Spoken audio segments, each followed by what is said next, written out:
सुहाग रात के लिए जितना एक्साइटमेंट लड़कों को होता है उससे ज्यादा लड़की को होता है।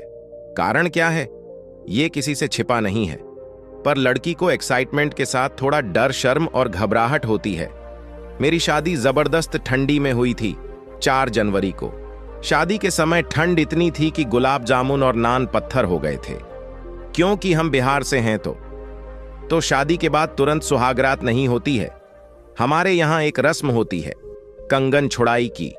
उसके बाद ही आपके पतिदेव आपके करीब सकते हैं। और इधर हमारे यहाँ शादी में फर्नीचर और बेड हमेशा से लड़की की तरफ से दिया जाता है। शादी के बाद तमाम तरह के फंक्शन होते हैं। सब कुछ हुआ और मेरे घर से मिला बेड हमारे कमरे में बिछाया गया।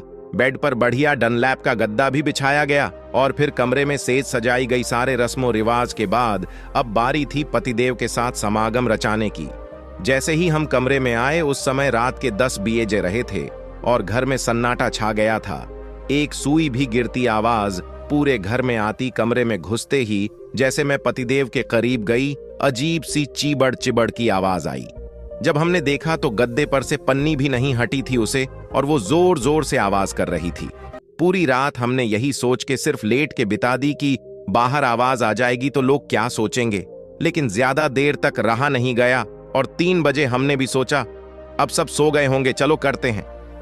जैसे ही हम दोनों के बीच कार्यक्रम शुरू हुआ, दरवाजे से भाभी की आवाज आई और बोली, सो जाइए, अब तो पूरी जिंदगी साथ रहना है, बहुत समय है, बाहर तक आवाज आ रहे हैं।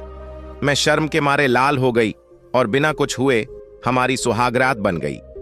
सुबह उठे तो दरवाजा खोलते भाभी सामने खड़ी थीं और मुकुसरते हुए मुझे देख रही थी। मैंने भी उन्हें मुस्कुराते हुए देखा और मन में सोचने लगी कि जिसके लिए ये मुस्कुरा कर देख रही हैं वो तो कुछ हुआ ही नहीं है। और ऐसी थी मेरी सुहागरात।